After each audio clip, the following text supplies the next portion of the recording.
Насловна страна на денешниот дневник. Охрид солидно исполнет за великденскиот продолжен викенд.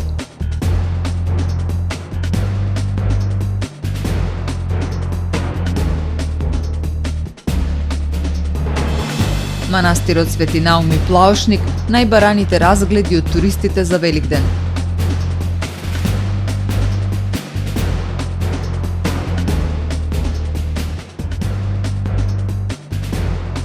Ова лето ќе има шанкови и урбана опрема на плажите на Охридското крајбрежје.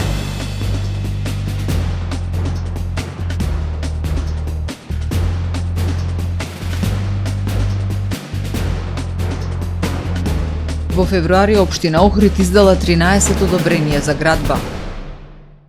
За најавените и за останатите настани од денес ќе ве информираме во дневникот кој започнува повременската прогноза. Останете со нас.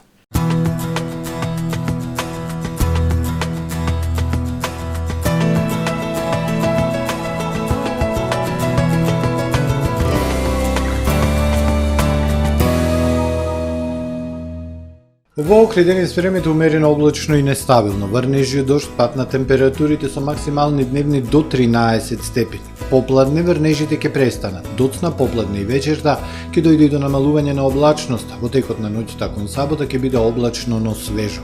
Утре над најголем дел од Европа времето умерено облачно и нестабилно со врнежи дожд, но релативно топло.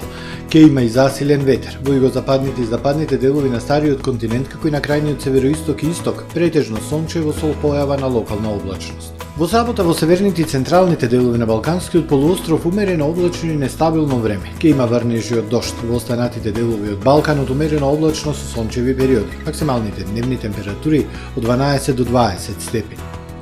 Во Македонија во сабота наутро, како и по предпладневните часови, ќе биде претежно сончево со локална облачност, но посвежо со пат на утринските температури кои ќе бидат во интервал од -4 до +6 степени. Попладне зголемување на облачноста. Ќе донесе умерено облачно време, но со ведри периоди. Максималните дневни температури во Македонија од 11 до 20 степени во сабота.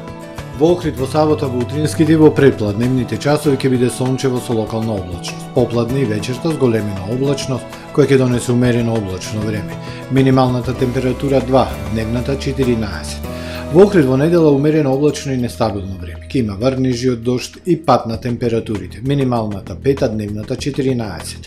Во понеделник и вторник облачно време и врнежи од дожд, како и пад на температурите. Минималната 6, односно 5, максималните дневни 12, односно 13 степени.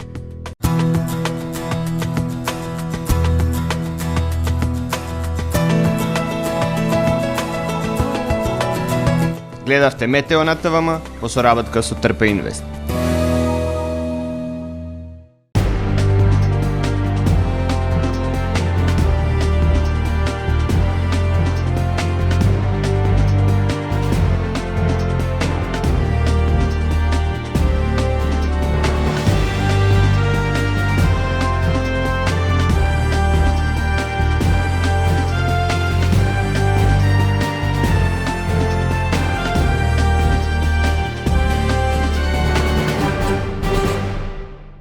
Добар ден, прво издание на дневникот на ТВМ телевизија. Охрид за продолжениот великденски викенд солидно исполнет со гости. Најбројни според најавите на туристичките работници ќе бидат домашните гости и оние кои што имаат своји викенд станови, но нема да изостанат и посетителите од соседството, од Србија, од Црна Гора и од Грција. Охрид распродаден за великденските празници. Огромен број странски и домашни туристи овој празничен продолжен викенд ќе го минат на брегот на Охридското езеро. Токму од денес, Велики петок, до понеделник, вторден, Великден, веќе се резервирани хотелите на ривиерата со туристи. Покрај хотелските капацитети за великденските празници, голем број туристи ќе има и во приватното сместување. Најголем дел од гостите се од земјава и од регионот. Ќе превладуваат секако домашните туристи поради сите прилики што ги имаме. Од окружувањето многу помалку туристи ќе имаме поради политичките состојби што се наметнуваат, посебно со Бугарија. Може би ќе имаме поголем број на туристи од Србија и од Грција, затоа што има некои очекување дека грчките туристи ќе се вратат на нашите простори. Тука е стабилизирана политичката состојба и секако дека оние традиционални гости што ги имавме од Холандија би можеле да се очекуваат на нашиот план. И Турција се разбира, таа беше и водечка земја во овој поглед. Празнувањето на Великден во некои од древните црковни храмови во Балканскиот Ерусалим е посебно духовно уживање. Централната богослужба утре на полнок ќе биде во Свети Климентовиот храм на Плаошник. Балканскиот Ерусалим, така наречен нашиот Охрид, е секој пат околу великденските празници препон и од страна, се разбира, доаѓаат и во светите храмови, макар што овој празник е повеќе семеен во домашните. Меѓутоа, ради пролетта, излегувањето надвор, Охрид секој пат ни е пон со верници, ги очекуваме, секој пат се добре дојдени. Великден се смета за почеток на туристичката сезона. Судејќи по сегашните најави, туристичките работници ги тријат рацете и очекуваат плодна сезона. Од крајот на април почнуваат и редовните гости со странските туроператори. Манастирот Свети Наум, Свети Климентовиот храм на Плаошник, Канео, Света Софија и останатите средновековни цркви во древниот Охрид се најбараните разгледи за великденските празници. Распоредите на туристичките водичи за оваа сезона се веќе исполнети. Интересно е што се повеќе има посетители од далечните континенти.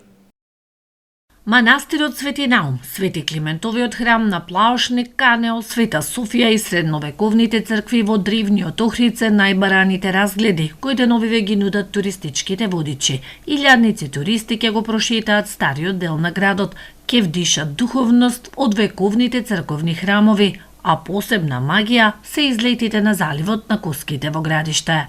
Секако за овој празник најбарана тура е во стариот дел на градот, тоа се подразбира.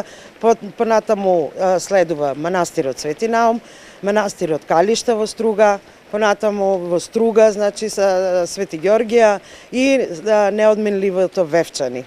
Мораме да го пофалиме дека и Вевчани е доста барана како туристичка дестинација во регионот, Охридско-Струшкиот регион. Распоредите на туристичките водичи за оваа сезона се веќе исполнети. Од Великден до крајот на октомври ќе има голем број туристи. Календарите на нас, туристичките водичи, веќе ни се пополнети, почнувајќи од 8 март, не од Великден, значи од 8 март, а јас можам да кажам дека и јануар беше одличен месец, значи вклучувајќи ги верските празници во јануар, кои што се вклучени, Вевчанскиот карневал, се извинувам, понатаму водици, нашите водици, и јануар беше одлично посетен, што не беше случај во минатите години. Интересно е што се повеќе има посетители и од далечните континенти. Па имаме нови туристички пазари, веќе имаме групи од Шпанија, јас ево лично имав и една од Бразил, што за изненадување, така да значи го допревме и другиот крај на светот, беа воодушевени, прв пат доаѓаат тука, нормално тука се и од Малезија, од Тајван, имаме од сите страни на светот, јас лично имав исто и од Индија, што беше за изненадување, а најмногу ми изненади приватни гости кои што беа дојдени од Јордан. Охрид со својата уникатност, туристите најмногу ги воодушевува со првата гледка кон Свети Јован Канео. Тоа е нешто што се памети и споделува, велат туристичките водичи, а потоа следат приказните, исплетени со богатото културно-историско и природно богатство. Локалната власт нема веќе да го чека донесувањето на деталниот урбанистички план од државно значење за крајбрежјето на Охридското езеро, кој ќе дефинира на кои локации ќе има уредени плажи во иднина. Општина Охрид по пат на јавно наддавање ќе издаде под закуп локации на кои ќе се поставуваат шанкови и урбана опрема, почнувајќи од оваа туристичка сезона па се до 2026 година. Доколку во меѓувреме биде донесен планот за крајбрежјето, општината ќе ги раскине договорите со закупците. Ова лето на Охридските плажи ќе има урбана опрема. На 11 локации на Охридското крајбрежје ќе бидат поставени шанкови од природен материјал кои ќе зафаќаат површина од 8 до 10 метри квадратни. Закупците на локациите покрај шанкови ќе можат да постават и маси и столици на површина од 150 до 300 метри квадратни во зависност од големината на плажите. Локациите ќе се издаваат на период од 3 години по пат на јавно наддавање, а почетната цена за најатрактивните ќе биде 11.000 евра. Се очекува постапките да завршат до јуни. Понудувачот кој ќе го добие правото на поставување урбана опрема покрај цената која е постигната со јавното електронско наддавање должен е на сметката на општина Охрид да уплаќа и годишна комунална такса. На овој начин локалната сака да го бајпасира периодот до носењето на урбанистичкиот план за Охридското крајбрежје од страна на Агенцијата за просторно планирање, чие изработување се оддолжи, а плажите останаа без концесионери. Во договорите за закуп на локации за поставување шанкови и урбана опрема предвидено е да има и член за еднострано раскинување, кој дава на општината право да го прекине договорот пред истекот на рокот од тие 3 години, доколку во меѓувреме биде донесен планот за крајбрежјето, кој ќе ги дефинира локациите и уредувањето на плажите во иднина. Мнозинството во градскиот совет на последната 26-та седница даде зелено светло на ваквиот план на локалната со изгласување на одлука за поставување покриени и непокриени шанкови со локации на подрачјето на општината за периодот до 2026 година, измени на годишната програма за поставување на урбана опрема и за утврдување на почетна цена за поставување шанкови. Со ова, по пауза од 3 години, на Охридските плажи се враќа урбаната опрема. Во септември 2019-та, општина Охрид започна со отстранување од крајбрежјето на платформи, бетонски ѕидови, шанкови, времени објекти. Плажите со истечени договори за концесија станаа слободни за користење од страна на граѓаните и туристите. Останаа на одредени локации метални конструкции од платформи во езерските води и објектите кои работеа како кафе-барови преку целата година во делот по патеката Студенчишта и Канео, чии поранешни концесионери се уште водат судски спорови со општината. Според податоците на Државниот завод за статистика во февруари 2023 година се издадени 352 одобренија за градење, што е за 40,8% повеќе во однос на истиот месец лани. Во југозападен регион општина Струга во февруари издала 56 одобренија за градба, од кои на 49 како инвеститори се јавуваат физички лица, а на 7 деловни субјекти. Предвидена е изградба на 55 станови со вкупна корисна површина од 9382 метри квадратни. Општина Охрид во февруари издала 13 одобренија за градба, и тоа 8 на физички лица, а 5 на деловни субјекти. Ке се градат 72 станови со корисна површина од 3959 метри квадратни. Од вкупниот број издадени одобренија за градење во државава, 56,5% се наменети за објекти од високоградба, 30,7% за објекти од нискоградба и 12,8% за реконструкција. На повеќе од половина од градбите инвеститори се деловни субјекти. Во извештајниот период е предвидена изградба на 1294 станови. Студентскиот дом Никола Карев од Охрид активно учествува во работата на Сдруженијето на ученички и студентски домови на Југоисточна Европа. Во Будимпешта се одржа состанок на стручните тела како и работните групи на Сдруженијето на ученички и студентски домови на Југоисточна Европа. Член на ова сдружение е и Студентскиот дом Никола Карев од Охрид, а во работата состанокот активно учество зеде и директорот на домот Жарко Куциновски. На состанокот беа сумирани резултатите за основањето на Сдруженијето па до денес. Исто така беа договорени идните правци на делување. На состанокот беше присутен и државниот секретар на ниво на министер во влада на Унгарија Золтан Маружа, од кого добивме поддршка за понатамошна работа, како и на соработка на Сдруженијето, вели директорот на Охридскиот студентски дом. На состанокот била донесена одлука за местото и периодот на одржување на втората конференција на Сдруженијето на ученички и студентски домови на Југоисточна Европа. Следуваат вестите од светот. Младиот припадник на Националната воздухопловна гарда Джек Тешеира денес ке се појави во суд во Бостон во врска со протекувањето доверливи воени и разузнавачки документи. Вчера мирно беше уапсен од FBI во својот дом во Дејтон во руралниот дел на Масачусетс. 21-годишниот Тешеира е идентификуван како лидер на онлайн група на платформата Discord, популарна кај геймерите, каде што документите прво се појавија. Обвинет е за неовластено отстранување, ширење на доверливи информации. Документите содржат разни проценки и податоци за војната во Украина и чувствителни разузнавачки информации за други држави како со сојузниците на САД. Тешеира работел како компјутерски техничар во разузнавачкото крило на воздухопловната гарда во Масачусетс и истовремено надгледувал затворена онлайн група за разговор составена од машки тинејџери со кои со месеци споделувал тајни информации. Покрај возраста на Тешеира и мотивот изгледа необично. Неговите пријатели велат дека тој бил скептичен кон владата, но не го опишуваат како свиркач или странски агент. Се придружил на Националната гарда во 2019 година и бил на ниска работна позиција. Тешеира бил приведен без инцидент.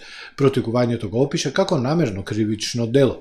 Затоа се соочува со обвинувања според законот за шпионажа. Двопартиска група во Конгресот на САД подготвува нацрт на американски санкции кои ќе бидат насочени кон водечки унгарски политички фигури поврзани со владата на Орбан. Санкциите ќе вклучуваат поранешни владени функционери и поддржувачи, главно поврзани со партијата Фидес на премиерот Виктор Орбан, пишуваат медиумите во светот. Унгарија вчера објави дека планира да ја напушти меѓународната инвестициска банка контролирана од Русија само еден ден откако САД воведува санкции за институцијата со седиште во Будимпешта, која во Европа широко се нарекува тројански коњ на Москва. Според медиумот, ова не е првпат американците да воведуваат санкции за поединци блиски до Орбан. Во 2014-та Вашингтон им забрани на голем број унгарски функционери влез во земјата, вклучувајќи го и шефот на Националната даночна служба поради сомнежи за корупција. Северна Кореја соопшти дека вчера тестирала нова интерконтинентална балистичка ракета со цврсто гориво, а лидерот Ким Џонг Ун рече дека тоа представува голем чекор во способноста на Пјонгјанг да изврши нуклеарен контранапад.